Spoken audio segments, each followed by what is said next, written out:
Hi there guys, I'm Nikhil from notionhub, and in this video, I'm going to show you the most important tips and tricks for your Xiaomi 15 Ultra. By the way, I'll also be uploading a dedicated video for the best features section where I'll be showing you all the features available on this phone. So do check out that video as well. Link will be in the description. With that said, let's look at the most important tips and tricks.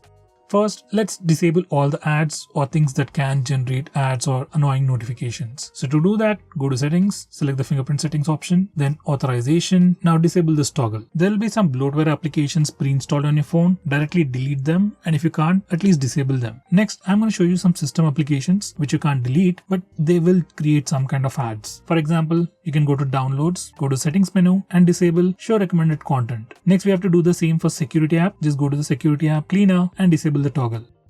Next, go to music app, settings, advanced settings, then disable. It's not the end.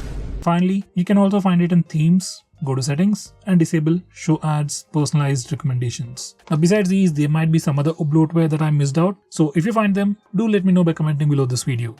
Next, we have the famous object eraser feature on this phone, and it works pretty easily. Just open the Photos application, just select the photo, just go to gallery, select the photo, click edit, create, and then erase. In erase, you have more options, like you can do it manually. You can remove objects, remove lines, or remove people. Next, we have the bokeh feature where you can turn normal photos into portrait shots. Using this feature, you can change the amount of background blurriness you want, and you also get all these filters which can further improve your portrait shots or the bokeh shots. Next, we have the famous feature to actually change the sky in the background. This is how it works, and it actually can make your photos look a bit more unique.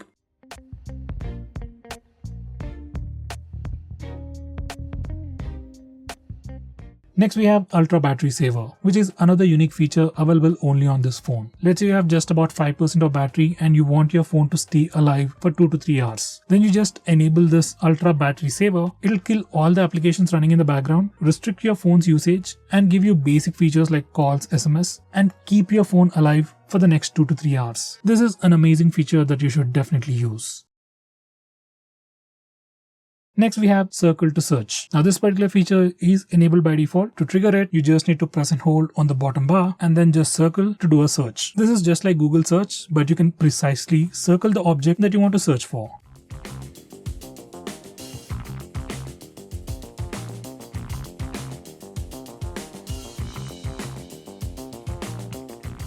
Next, I'm going to show you navigation gestures. Now you can enable from these settings, and once you enable it,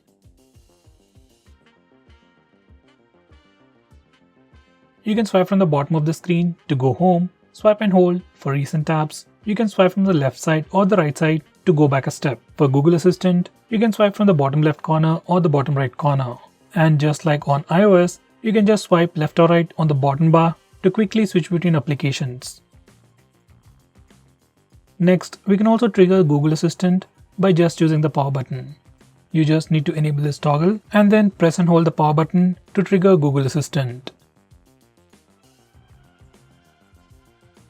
Next, I'm going to show you how to enable the dark mode on this phone. So from settings, you can enable the dark mode, and once you enable it, all the system UI elements change to the dark mode. Even stock apps like phone dialer, SMS application even change to the dark mode. Even the Google applications will automatically change to the dark mode. Now this dark mode definitely helps you save some battery, looks much more cooler, and also affects your eyes less at night. From these settings, you can also schedule to automatically turn on and turn off dark mode at a specific time. Next, I'm going to show you how to take pictures using palm gesture. You just need to enable this option and just show the palm to the front-facing camera, and your phone will automatically take a picture. It's not a big feature, but something you might definitely want to try. Next, I'm going to show you how to take screenshots on this phone. By default, on any Android phone, if you want to take a screenshot, you can just press the volume down button and power button both at the same time to take a screenshot. For some reason, if that's a bit difficult for you, on this phone we also have the 3-finger screenshot gesture. Once you enable it, you can just swipe down using 3 fingers to take a screenshot. By the way, we also have a quick shortcut to take a screenshot even in the notification toggles. Next, I'm going to show you how to take a longer screenshot.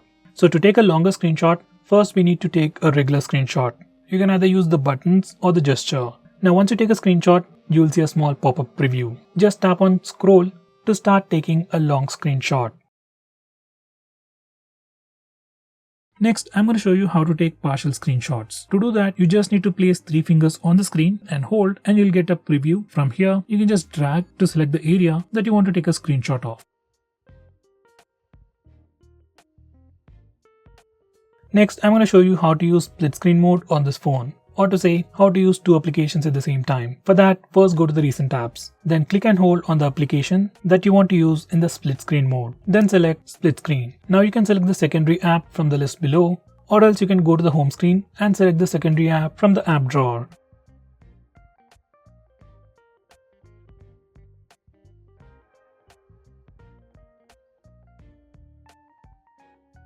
Next, if you want to change the display sleep time or the display screen on time, you can do that from these settings. Normally you can find it in the display options on other phones, but it's a bit tricky on this phone.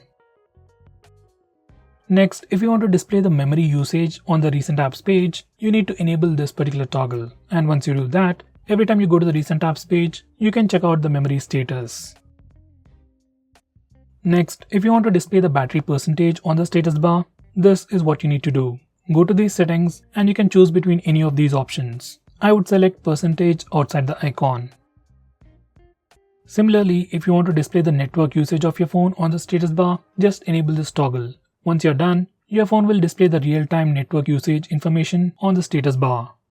Next, I'm going to show you how to change the default applications for regular profiles like the default browser, SMS, and so on. For that, you need to go to the settings and come to this particular page, and from here, you can change your default browser, default SMS application, default email app, and so on.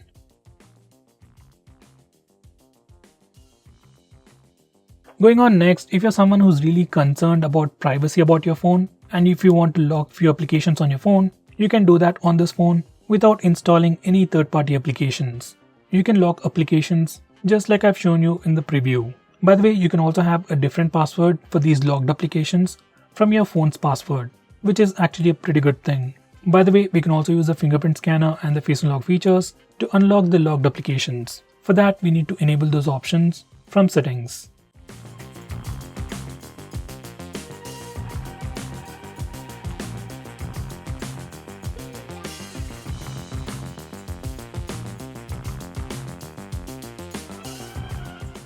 So guys, these are all the most important tips and tricks that you need to know about your phone. If I missed out on anything important, do let me know by commenting below this video. With that said, this is Nikhil signing off. See you in my next video.